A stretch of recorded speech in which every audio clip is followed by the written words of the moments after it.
Hi, I'm Captain Adam Orton with the Canadian Army Podcast. The Canadian Special Operations Regiment, or CSOR, is not as well known as it could be, and for good reason.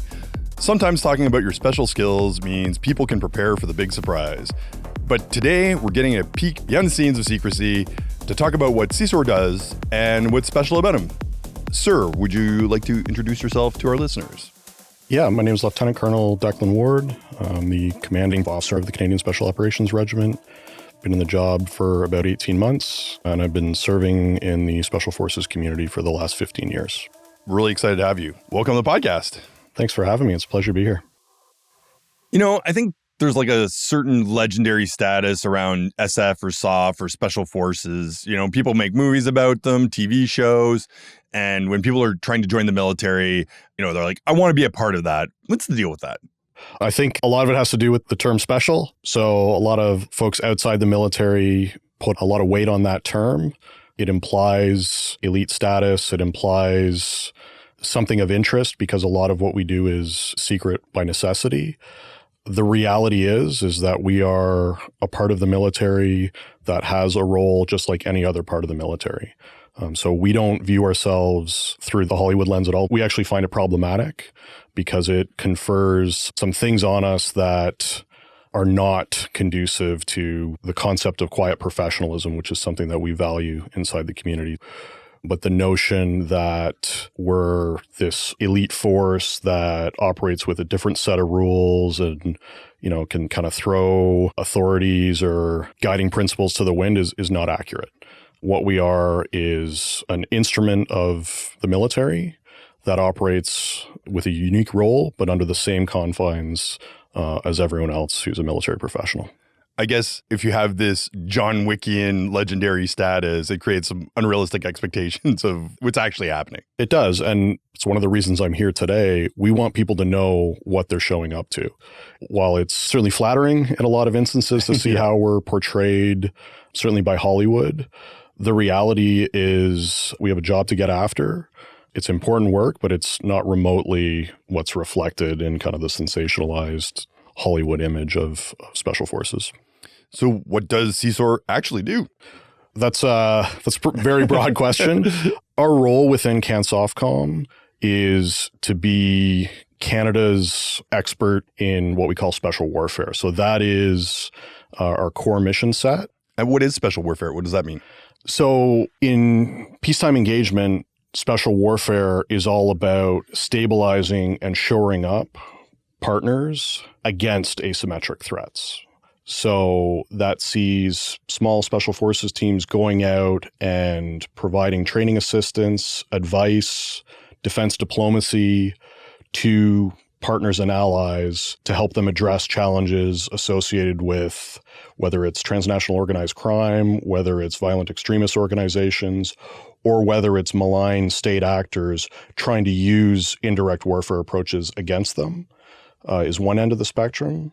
The other end of the spectrum, as we move through great power competition, crisis to conflict and, you know, what we call joint warfighting, we then use those techniques against an adversary. So it's about working by, with, and through local partners to create problems in an adversary's depth that force them to commit resources, to put effort into, you know, secondary lines of effort for them, to create space for larger maneuver elements, like, you know, the Canadian Army as an example, to carry out combined arms maneuver.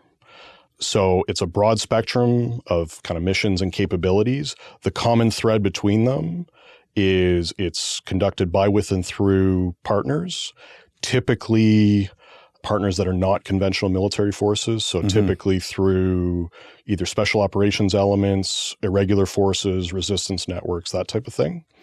And the asymmetric approach. So trying to inflict as many costs on an adversary as possible with as little effort as possible.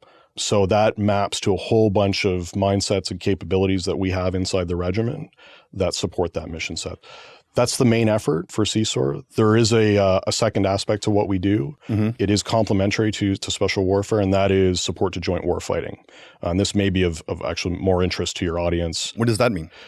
So it speaks to really, if we go back to World War II, the more traditional kind of commando soft role in support of conventional forces. Right, of course. Yeah, So similar approach to special warfare, or what we define as special warfare, in that we're looking to create asymmetric problems for the adversary. In this case, it would probably be more unilateral. If you think in a NATO context, responding to an Article 5 requirement, for example, we may not have the time to build a local network. We may not have special warfare options open to us. So we build the capability to do these types of operations unilaterally. That might be accomplishing objectives that are immediately enabling to conventional forces like regular army stuff, as opposed to the larger context of asymmetrical warfare. It could be. It could be a bit of both. So we look at that problem through carrying out operations in the enemy's depth. Mm-hmm. So what we are looking to do in that joint warfighting context is we move into the enemy's depth, sustain ourselves, and conduct our own targeting cycle to go after enemy capabilities to create space for combined arms maneuver. So if you think of enemy high-value offensive platforms, potentially air defense systems, things that are going to be operating in the enemy's depth, I should say, that create problems for maneuver forces that are in the close fight. So absolutely, we would be supporting that close fight by taking enemy capabilities off the battlefield in depth. The other piece to that is one of our other roles that feeds into both special warfare and joint warfighting is the concept of special reconnaissance. So gathering intelligence in areas that are not easy to gather intelligence in, and feed into that joint intelligence picture so that maneuver commanders can make decisions with real-time operational level intelligence that hopefully feeds into their targeting cycle and gives them access to stuff that maybe their own organic recce capabilities or their own sensors can't pick up. Can you give me an example of a joint warfighting scenario? Like you used the example of striking in depth or behind enemy lines at air defense. Can you make it a little bit more concrete? Like pretend it's, 3 RCR or an infantry battalion that's about to conduct an attack. Can you narrow it down a little bit? Yeah, so the example that I'll use is from an exercise we did about a year ago with NATO. We participated in exercise Nordic Response. Okay. And our role within that exercise was, prior to the commitment of conventional forces, was to infiltrate into enemy-held territory. And prior to the launch of a large-scale conventional amphibious assault, in this case, was to degrade the enemy's ability to contest that beach landing. Right. So we were prosecuting things like air defense systems, things like high-end offensive fires, so rocket artillery, ballistic missiles, that type of thing. So you could see a scenario where during the shaping phase, pre-decisive operations phase, special forces going in and setting conditions for conventional maneuver would be one example in that kind of larger joint warfighting context. How does that enable you to plan for tasks or exercises or missions?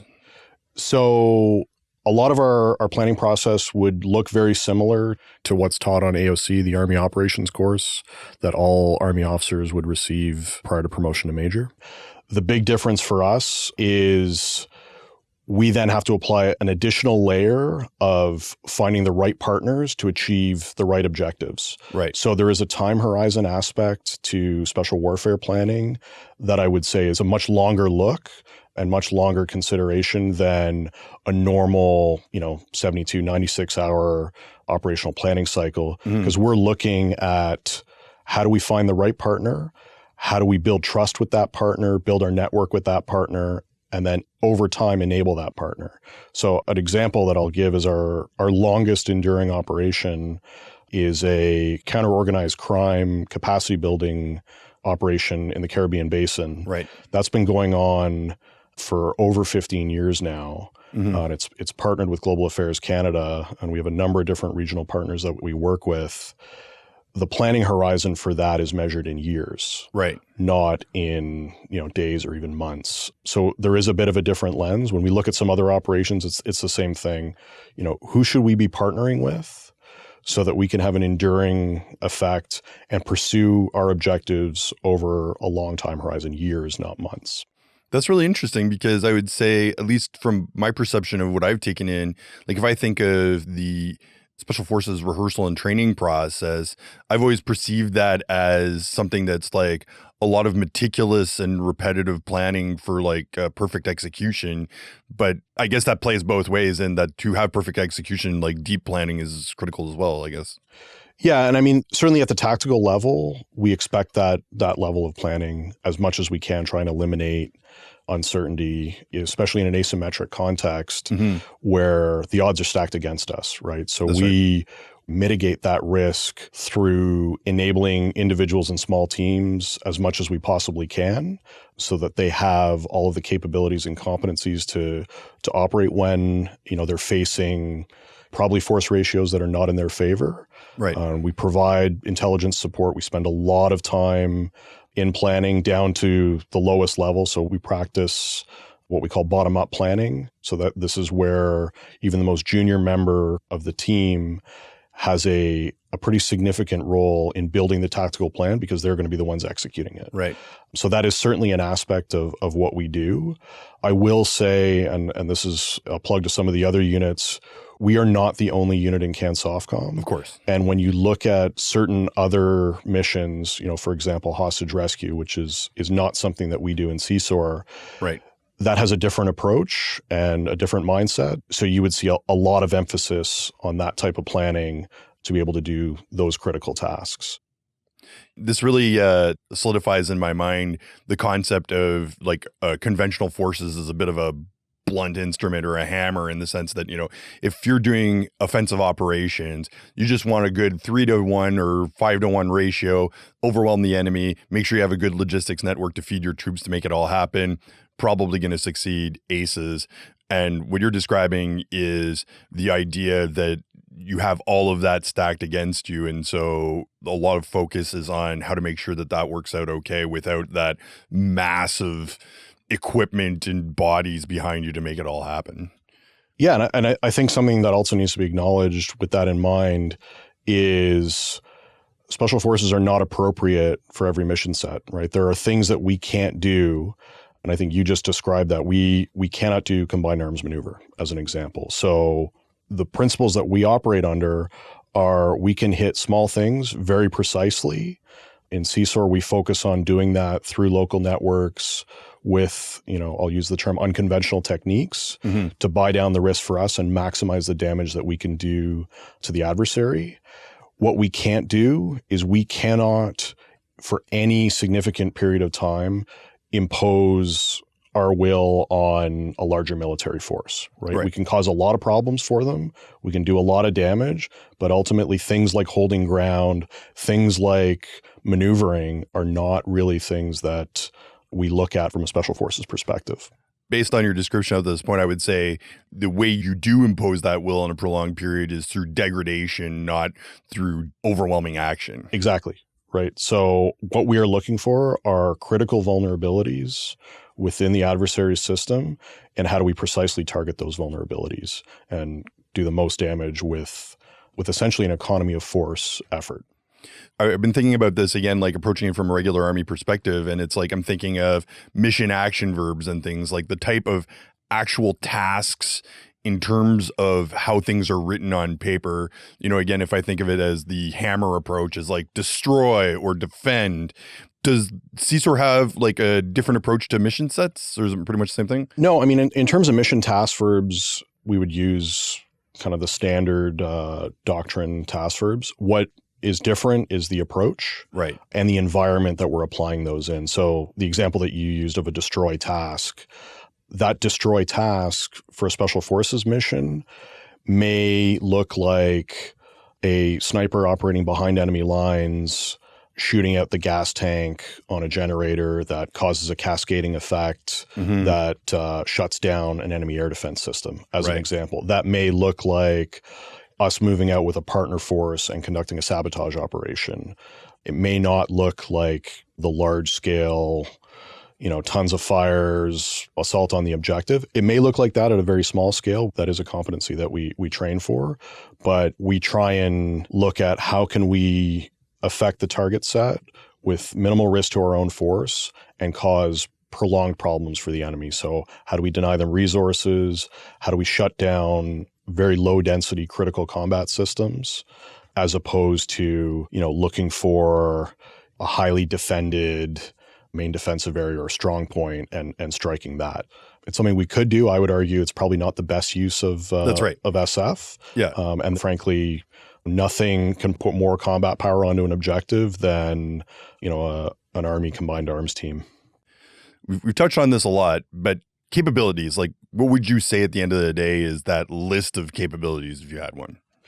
So I won't go into a detailed list of capabilities. That's okay. But what I would say is the focus of our capability is the Special Forces Detachment. So that's a team of between 4 and 8 operators commanded by a sergeant that is enabled as much as we can possibly enable them with the ability to carry out engineer tasks. So they've got a Special Forces assault engineer, they've got UAS operators, they've got a patrol medic, they have an intelligence operator, potentially bolt-ons like snipers, joint terminal attack controllers, so that we can build a cross-functional team that is really able to adapt to any kind of problem they're going to find on the battlefield. So I would say, in my estimation, there is no small team anywhere in the CAF that has as much capability pushed down to that detachment level as we have. And it's by necessity. We need it to service our mission sets.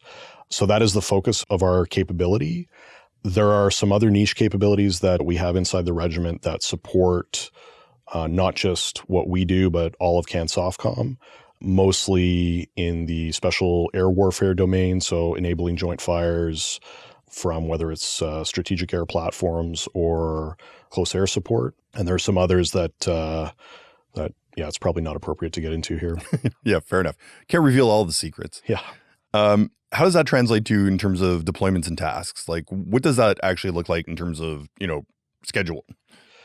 So we've put a lot of effort into trying to stabilize our folks' schedules. Yeah, so not easy. We have an internal readiness cycle inside the regiment. So the SF squadrons, which are our main kind of subunit of action, that's what we build our kind of C2 and our operational deployments around. They operate on a cycle of going from high readiness, so they are on standby to provide a soft contingency force in support of CAF objectives, sort of emerging problems. We look at that force through a special warfare and joint warfighting lens, which is a little bit different than some of the other high readiness elements in the command. So folks will go on that. So they'll be on a certain notice to move for a period of time. They cycle out of that, and basically they'll be part of one of two things: either support to core force generation. So we run our own individual training. So we run our selection and SF operator and SF officer training pipeline inside the regiment. So operators will go to support that, as well as conduct small missions. So we have a number of enduring special warfare missions around the world. Right. They tend to be episodic in nature, although a few of them do have a permanent presence.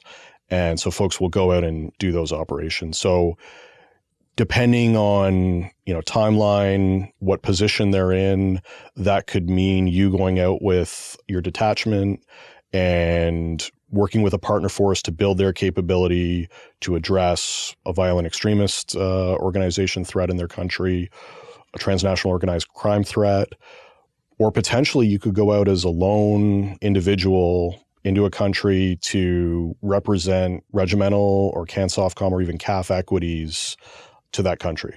Mm-hmm. So right now, I have an enduring deployment in an allied country. That's one person.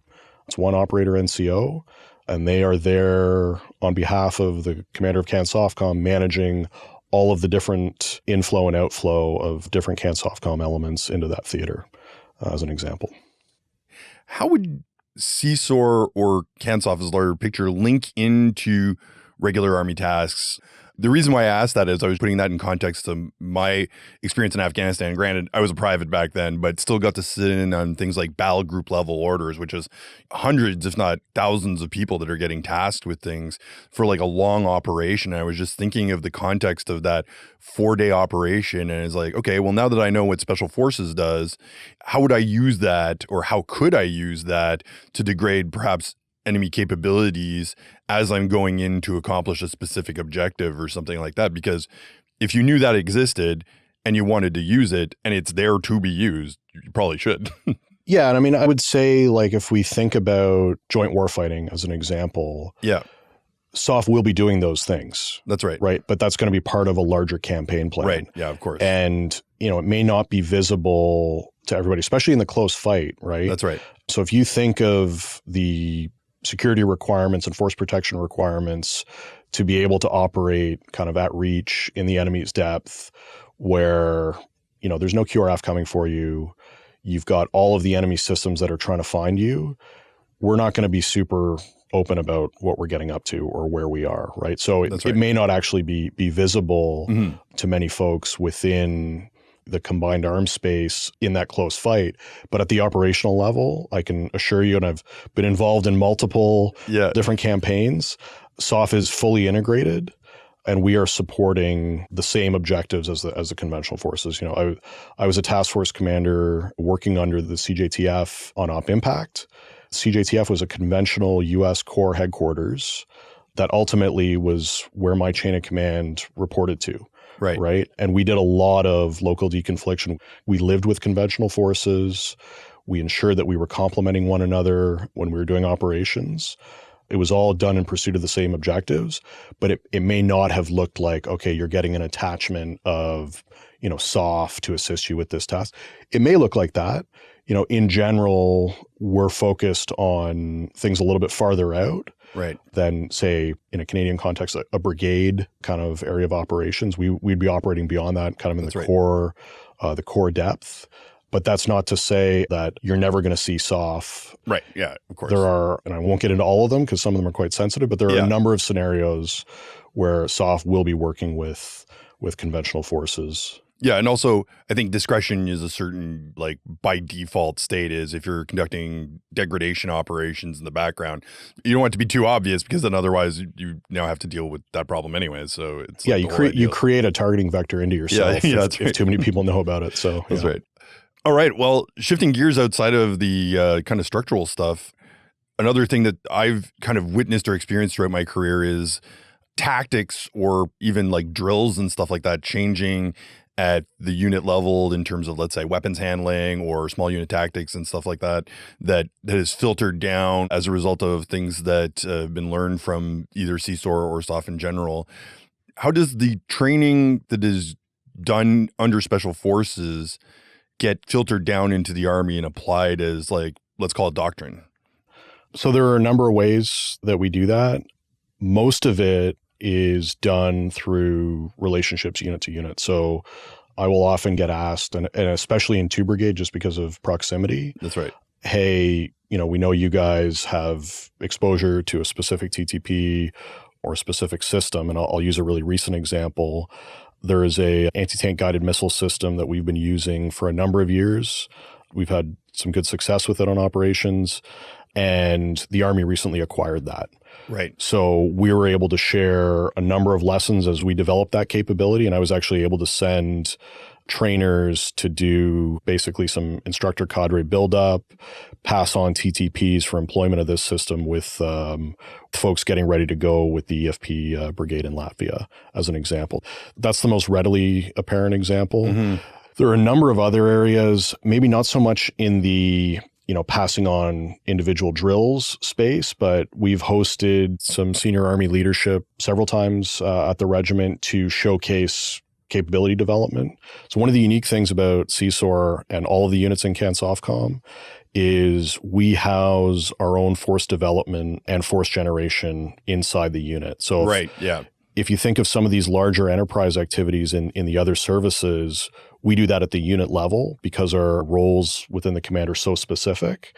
So we're able to turn on things very, very quickly and share that with the Army. So there are a number of capability development projects. Arctic Mobility is one. We've got a new suppressor system that we've showcased to the Army that I think is getting a lot of traction. Use the example of the anti-tank missile.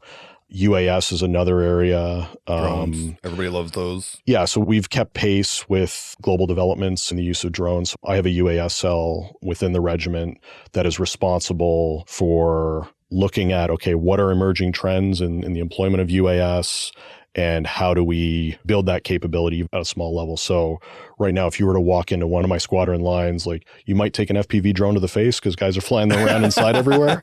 Right. Because we've recognized, you don't need to have access to any special information. You just need to go on YouTube and you can see the proliferation of those platforms, certainly in Eastern Europe, but we've seen them in the Middle East as well. So we're making sure that we're keeping pace with those emerging trends and that we're sharing what we learn with the Army.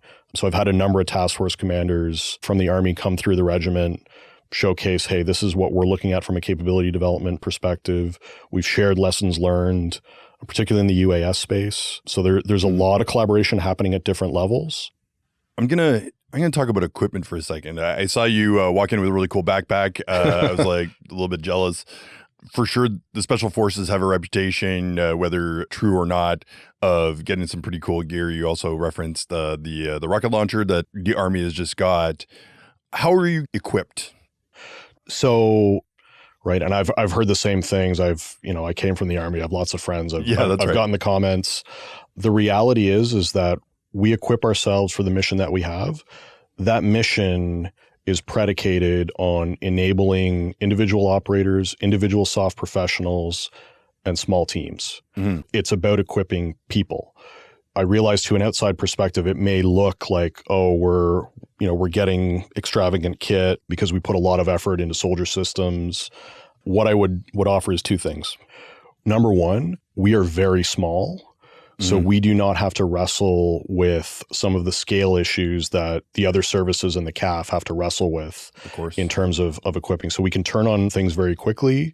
We have a mandate to keep pace with adversary trends. And when you think about the irregular warfare space, those things turn very, very quickly, right? Because generally we're not talking about the use of high-end combat systems.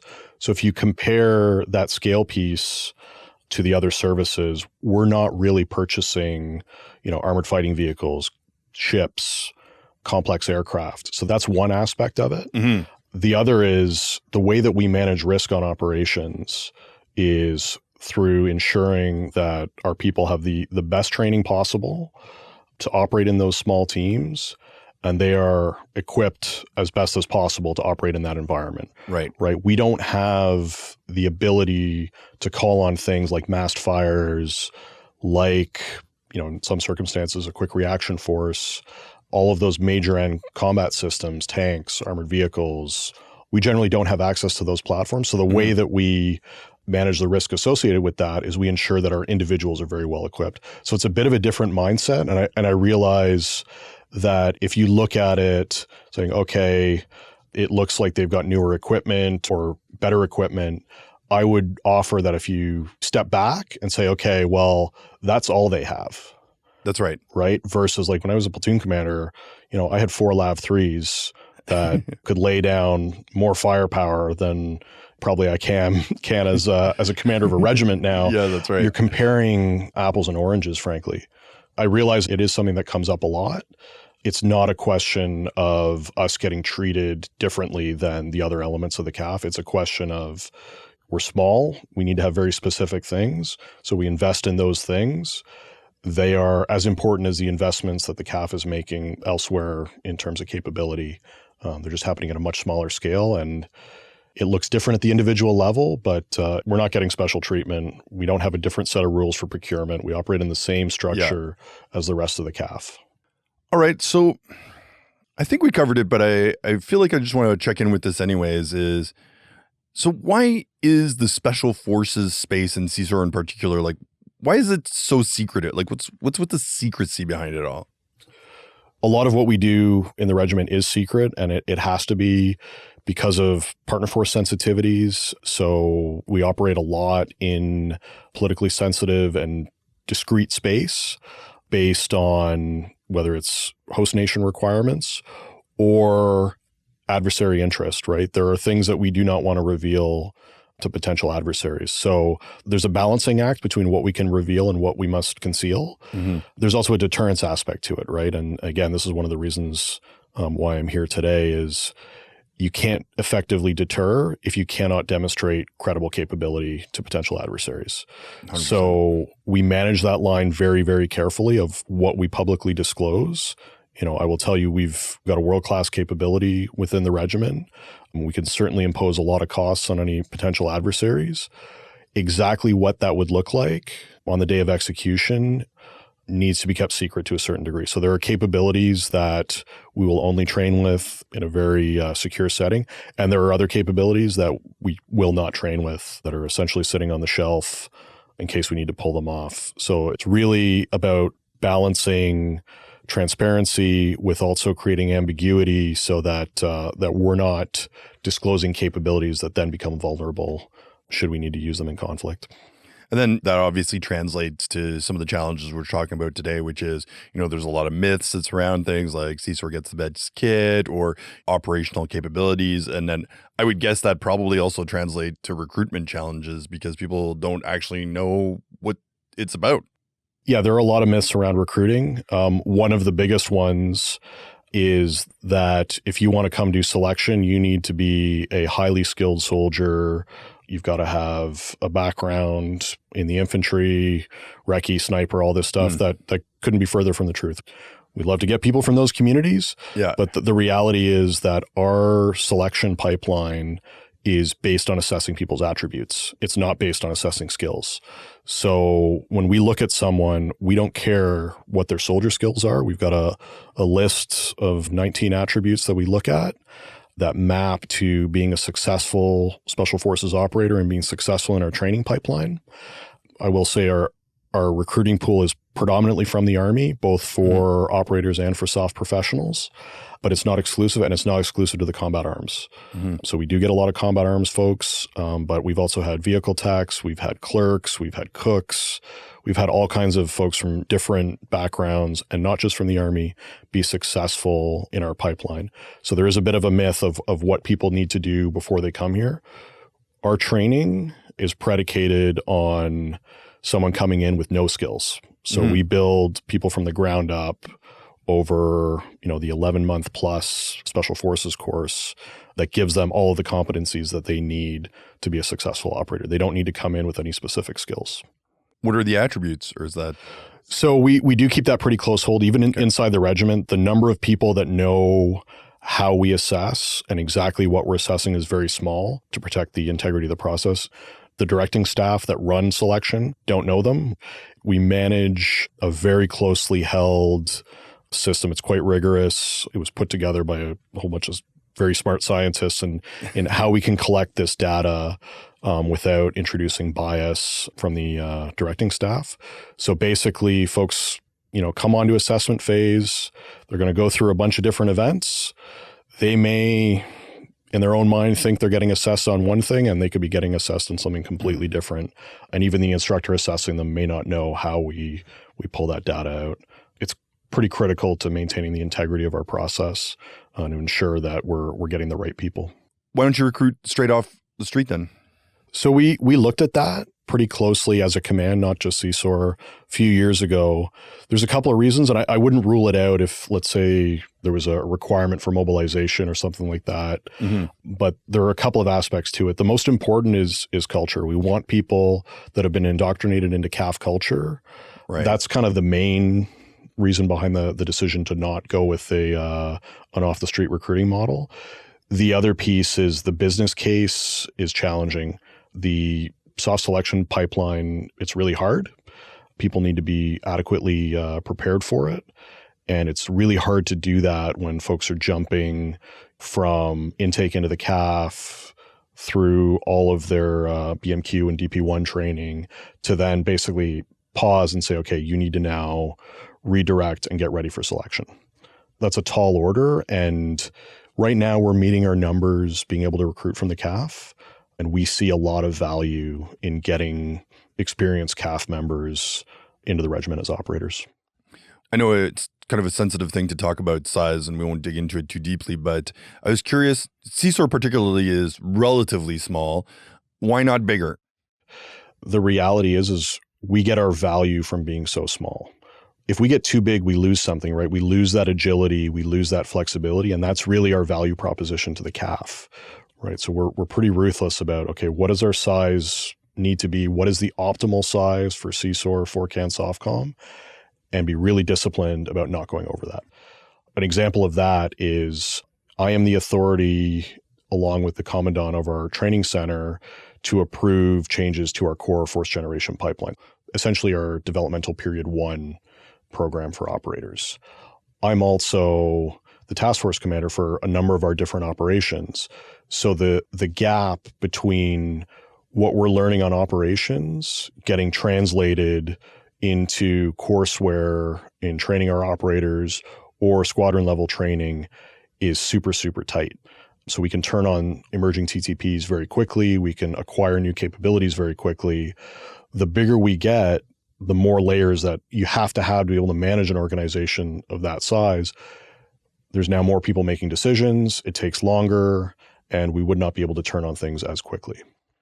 You know, we've talked a lot about the Special Forces today, but it is the Army podcast, so I wouldn't be doing my job if I didn't ask, what's in it for the Army? I mean, we talked a lot about capabilities and stuff, but how are we friends? Yeah, that's a great question. I'm glad you asked it. So believe it or not, the majority of my regiment is made up of people from the Army. So the majority of CSOR is actually made up of SOF professionals. So these are folks that come from the other services, primarily from the Army, come in and do very specific roles within the regiment. The operator community is actually a minority within the regiment. So our value proposition to the Army is that you send us great people with great experience and great training that they download to us, and we're able to provide them with exposure to a unique environment. So I'll use an example. A lot of our squadron ops captains, primarily from the combat arms, they come in, they get exposed to very different types of operations and planning processes and relationships than they would get if, let's say, they were an Army officer on ERE from their parent unit. We give them exposure to those different things. Often, in almost every case, they get a couple of deployments. So they have a unique insight into, how special operations are conducted. And then we send them back to the Army. Mm-hmm. Right. The same is true of any number of technical specialists that we have. So my intelligence cell, they're almost all Army intelligence NCMs. They are responsible in real time for supporting all of our operations from the regiment, right? So they are on a daily basis handling operational issues from an intelligence perspective. When they go back to the Army, they're coming back with a whole bunch of unique intelligence tradecraft, exposure to unique collection platforms, unique approaches to using intelligence in support of operations. So it's very much a mutually beneficial kind of relationship. We borrow great people from the Army for a little while, and then we send them back with a different perspective, with some unique experiences that can be put to use once they're back in the Army. Yeah, and I've definitely seen it happen that there's like some sensitivity there too, because like I've had friends that are snipers, and then they've gone off and maybe done selection to see what it's about. And then they're like, I want to go. And then you have commanders that are like, man, I can't really afford to lose my best people. And there's a little bit of struggle there. But the value add proposition is, well, they might come back, and also they'll come back better. Yeah, I mean, on the operator side, it is a little bit different because it is an occupational transfer. Of course, yeah. But I would say, I mean, maybe a bit of myth busting. The numbers of people that we actually take from the Army from an occupational transfer perspective are very, very small. And that's across all the units in the command. I realize, like, if you're a battalion commander or a company commander and you're seeing, someone that you probably have a personal relationship with, you've worked with for a long time, great soldier, and, they go off to SOF, I realize that'll sting a little bit. But the reality is those numbers are very, very small. And when you compare that to the in and out flow of SOF professionals from the Army, it's a drop in the bucket. The majority of people that come work in SOF from the Army go back, and I would argue they go back better for it. And that's military living too. It's the ebb and flow. Sometimes you're working in public affairs, even though you're in the infantry. Sometimes you do stuff, and that is what builds that expertise that down the road allows you to be a good, well-rounded leader, having touched a bunch of different things. Absolutely. How has your experience with CSOR kind of influenced how you perceive the military and what we do? I would say universally positively. That's good. I've gotten some great opportunities, and I've seen not just SOF, but I've seen what Canadian soldiers and Canadian military professionals across the board are able to deliver on operations, and makes me quite proud to be Canadian. I've deployed 5 times to Iraq and Afghanistan, and then a number of other smaller missions in different theaters. And every time the feedback that I get about our people is, can we have more of you? We really wish there were more Canadians kind of involved in this mission. I'm proud to be a member of the CAF. I'm proud to have been a Canadian soldier for years. And I do not look back on my career with anything but pride and kind of what I've been able to see and sometimes be a part of.